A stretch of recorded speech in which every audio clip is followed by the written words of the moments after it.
Oh man. See, I always do these videos early in the morning. My hair is just insane.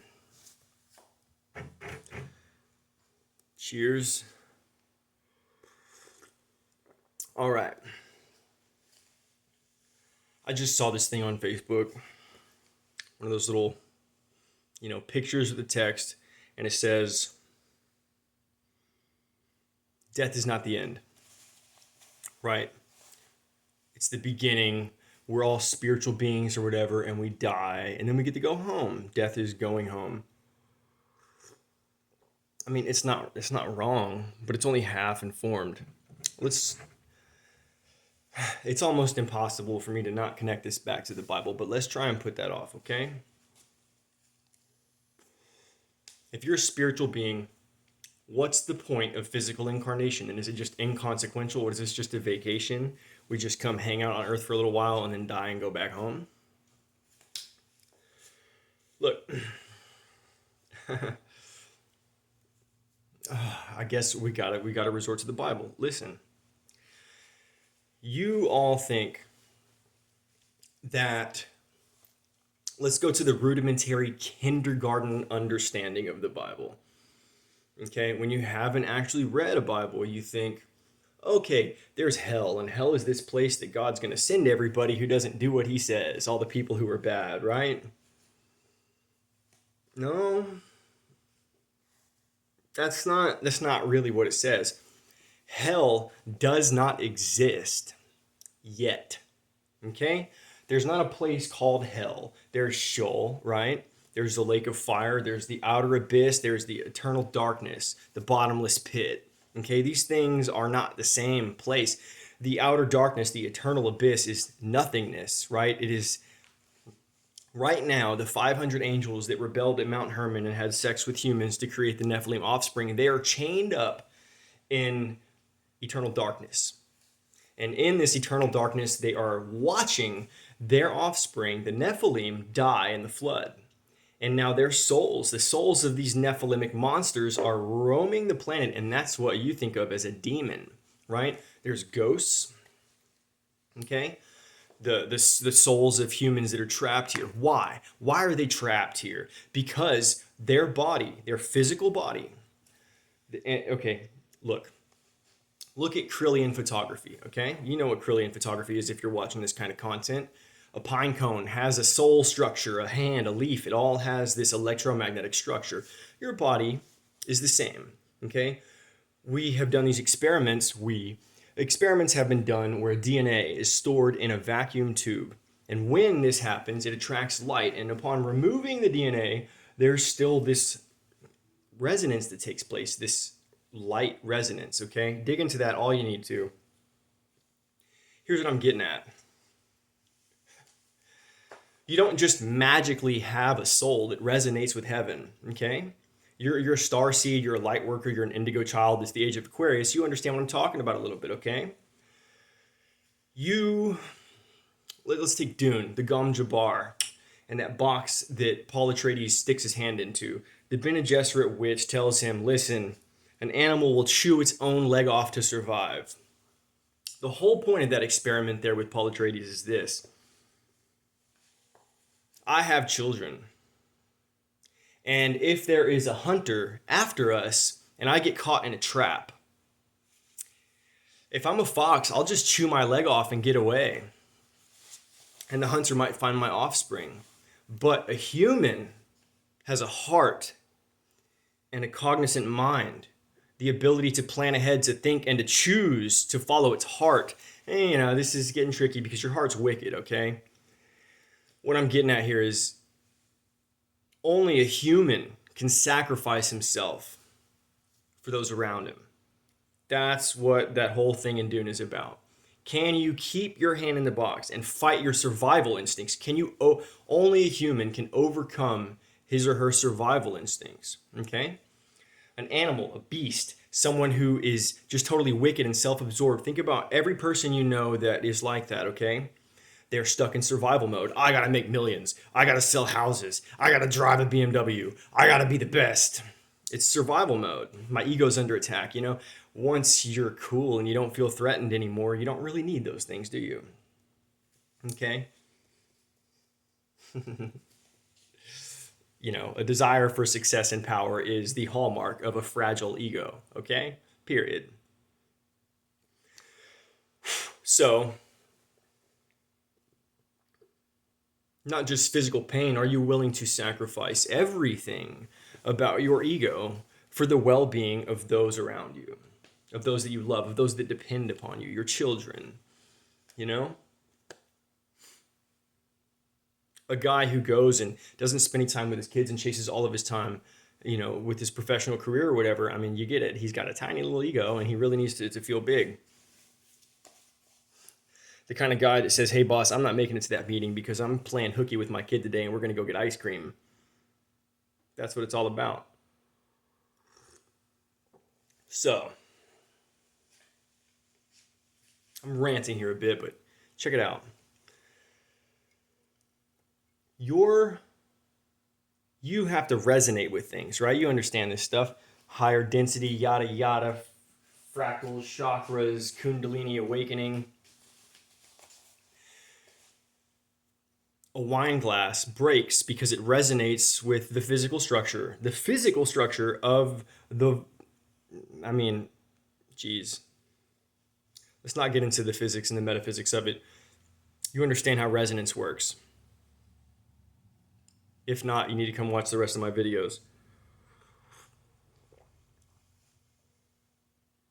You have a body, and yes, you might have a soul, but only by choosing to overcome the wickedness of the flesh, only by choosing to overcome your survival instincts, only by choosing to become a better person that does better things and resonating with those higher forms of thought, are you going to have that kind of soul. Your body's not going to change. You're always going to have to wipe the poo-poo off your butt, okay? There's nothing you can do about it. But your soul doesn't have to be stuck in that disgusting place. You understand? I hope this analogy is working. You have to heighten what's inside of you until it resonates with the things that are above. And if you do that, then upon death of this physical body, you have a beautiful butterfly of a soul that is released. And it goes up, okay? If you do not physically perform the activities and thoughts in this life that heighten your soul to that level, you're going to die here. Just like the rest of us, your physical body's going to die. But when it does, you're not going to have a beautiful light butterfly that comes out of you. It's going to be something that's stuck here. Okay? Here. If you choose, I need a mansion, I need money, I need a real estate business, I need cars, I need girlfriends. If that's what you're after, you are resonating with a physical existence. And upon death, that's what you're going to get. Here's the problem with that. The Bible tells us that there's a red dragon swimming around in space that you like to call Satan or whatever. And he's going to come down here and start eating everybody's babies and blowing fire on everything at the same time that the stars start falling out of the sky like comets and creating this place. This place is going to become a physical war. The battle of good and evil is going to take place here. It's happening in heaven right now, but it's going to come down here. Make no mistake about it. It's literal. There are aliens, demons, angels fighting each other out in outer space, okay? And they're fighting over you and me and our kids. And one day, they're going to come down here, and that war is going to be brought right here. In fact, it's happening right now. I don't know how much of you understand about the biblical prophecy and stuff. The red heifer, the fox is outside. The Jewish Messiah is in Israel right now. He's been there for a couple decades or whatever. It's really all happening, and it's really all probably real. I mean, it might just be a big hoax. Maybe the Bible's a fairy tale, but I'm not willing to bet my eternal future on it. So, you shouldn't either. I'm supposed to be some kind of smart guy or something. Whatever. Yeah, you have to.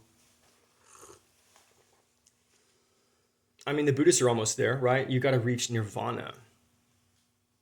But look, since I was a kid, I saw those monks and I was like, I'm going to study this stuff. I want to learn about it, but they're stupid.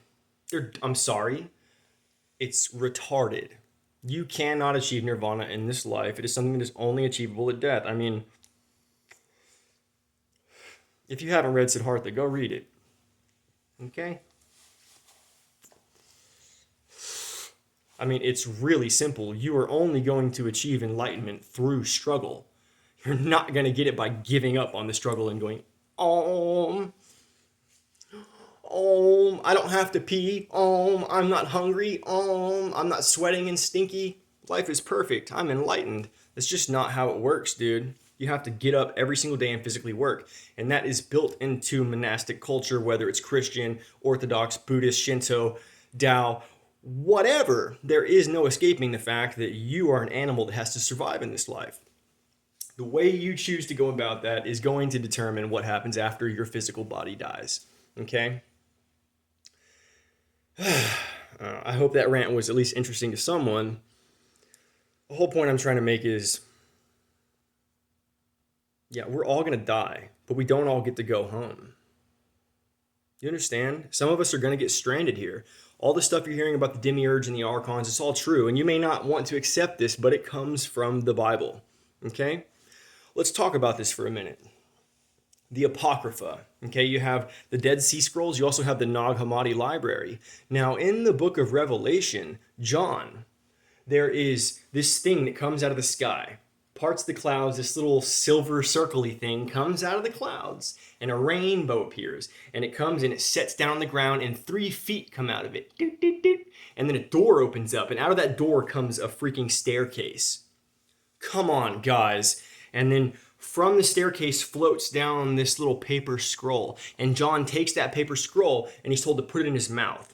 But he's warned that upon ingesting this paper scroll, his stomach's going to turn sour and he's going to have visions that just make him sick. Okay? And everything that he gets in those visions, he's to write down in a book and seal it up and hide it until the times of the end.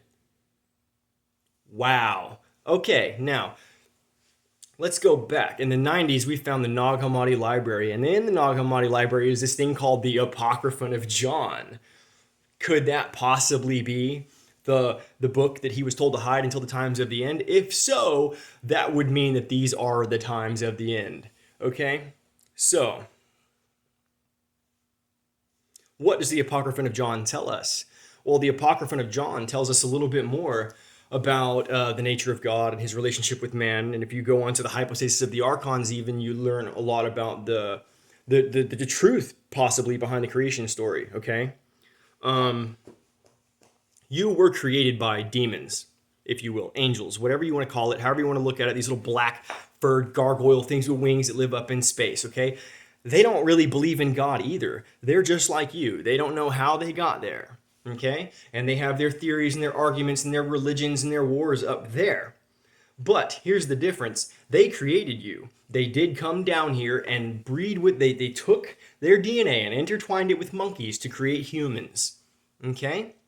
They did that. And then some time passed and they said, hey, these things are getting pretty. Why don't we have sex with them and have babies? And they did that. And whoo boy, let me tell you, it's just like it is here. There are tons of people here that say, yo, God is real. He talks to me and I talk to him. And everybody's like, that dude's crazy. Okay? Same thing happened up there.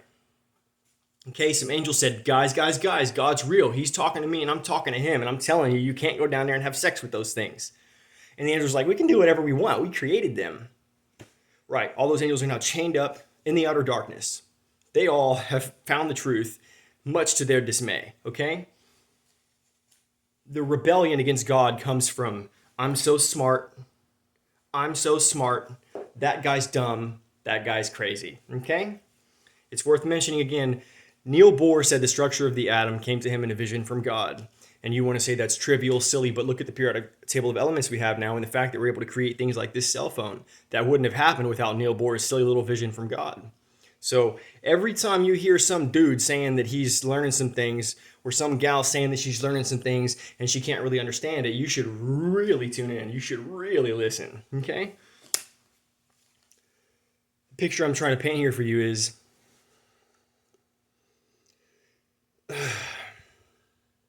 as above, so below, okay?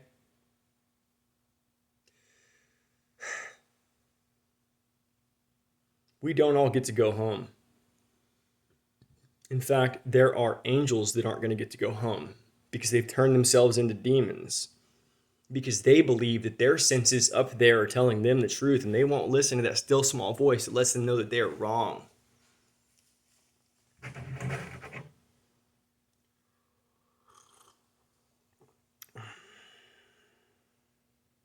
I'll end with this.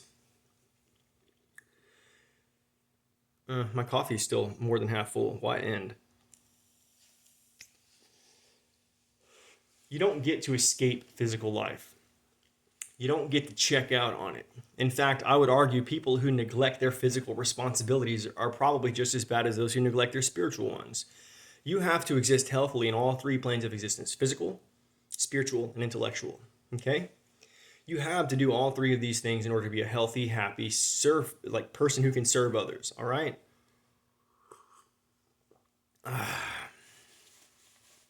See, we abuse words a lot. Like, what does it mean to be free, to be a free spirit?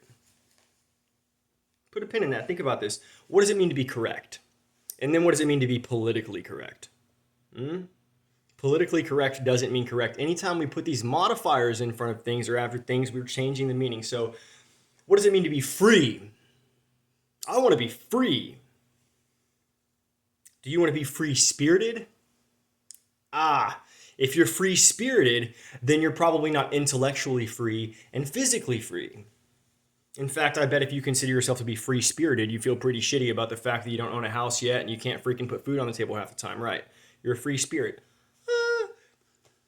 Okay? And those of us who feel physically free because we're financially independent, well, we don't get to take a vacation whenever we want. We feel trapped in our physical existence, right? Those of us who are intellectually free, you get what I'm saying here? To be free is to be free on all three planes, okay? Now,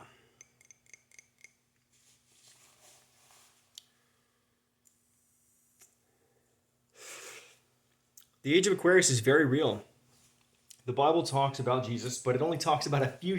It mentions some stuff that he did when he was a little kid and a teenager. And then it talks about this very short period of his life when he was in his 30s. It doesn't tell us about anything else. And there's a reason for that. There's a reason for that. We hear rumors about him being raised by the Essenes, the Gnostics.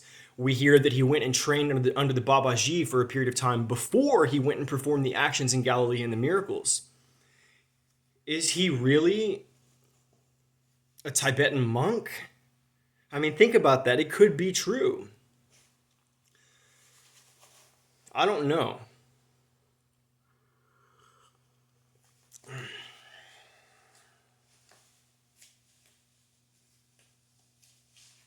Consciousness comes through water. It's not a coincidence.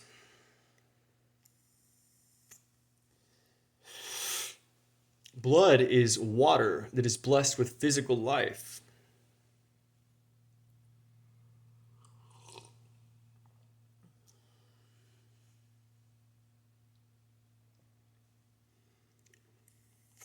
Eat my flesh, drink my blood.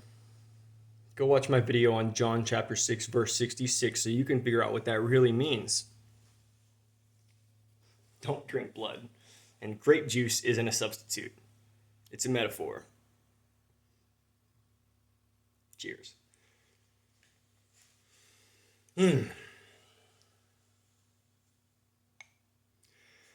Let's talk about the Bible a little more. Have you read the Quran?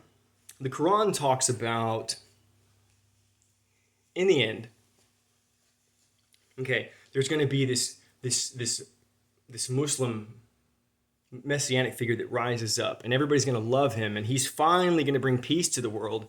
He's going to show everybody the truth that is Islam, and he's going to unite every human being on this planet, except the evil Jews, to finally start believing in and worshiping God and living their lives for him. The whole world will kumbaya holding hands as Muslims. Okay? He will do this with the help of his prophet. There will be a messianic figure and his prophet, and they will do these things together. The whole world will unite in peace and love, except for their hatred against the evil Jews that hate God or whatever, right? Once this all finally takes place, some years go by, there's all these parades, all this fun stuff, everybody's united, then they're all going to circle around Jerusalem, because these evil Jews are the last people that won't accept God.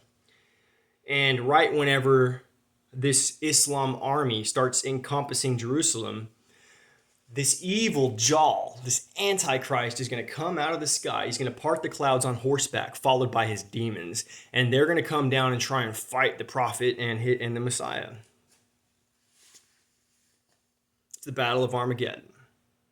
Let's talk about what the Bible says. The Bible talks about in the end times, some prophet, this Antichrist, and his false prophet are going to rise up and unite the whole world under one religion. Everybody's going to fall for it. Everybody's going to believe it. Everybody's going to think it's so awesome, even though they're cutting off little kids' heads and putting them on sticks and just absolute rape, murder, and viciousness. Do you notice anything? Do you notice, like, I could picture someone like AOC putting on a hijab. Let's all be peaceful. How are liberals, I can't get over it. You know what I'm talking about. Far leftists in America, for some reason, strangely identify with the far right ideas of Islam. It's really, really, really weird to me.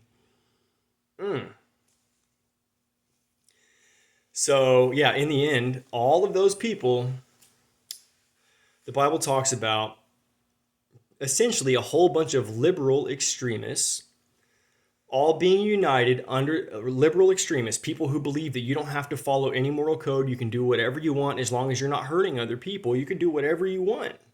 You can marry a mango if you want to and call it your wife and worship it like an idol. It doesn't matter. You're not hurting anybody. There is no God. God is love. Just love each other. What? Sure. Yeah, that sounds like what every pedophile ever tries to say. How do you not see the evil in it?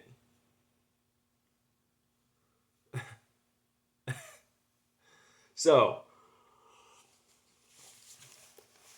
the Bible talks about all of these liberal extremists uniting under one world religion led by an Antichrist and his false prophet. And all of these people will encompass Jerusalem. Now, all of the true Jews that are on earth, the 144,000, I guess, will be gathered up and brought to Jerusalem in the end times. And this big evil army is going to face off against them. And when they do this, Messiah, Yeshua, the Hamashiach, Jesus, is going to come out of the clouds to defend Israel. He's going to come out of the clouds on horseback with a big sword and a whole army of angels behind him, and they're literally going to slice. Every single person on this planet that is not a Jew is going to get sliced into pieces, and the birds are going to come down and feast on their bodies. The whole area, the battle where Armageddon is going to take, we already know exactly where. There's this big field outside of Jerusalem, this big, huge pasture. That's where it's going to happen. That whole place is going to be covered in blood and guts and the severed bodies of all these people that follow that one world religion. And this is what the Bible says. Who knows if it's true or not, right? I'm just saying. If they're fairy tales, how do they know each other so well?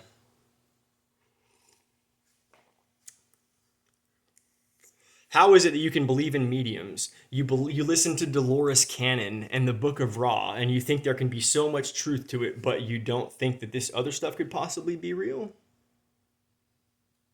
Wake up, people.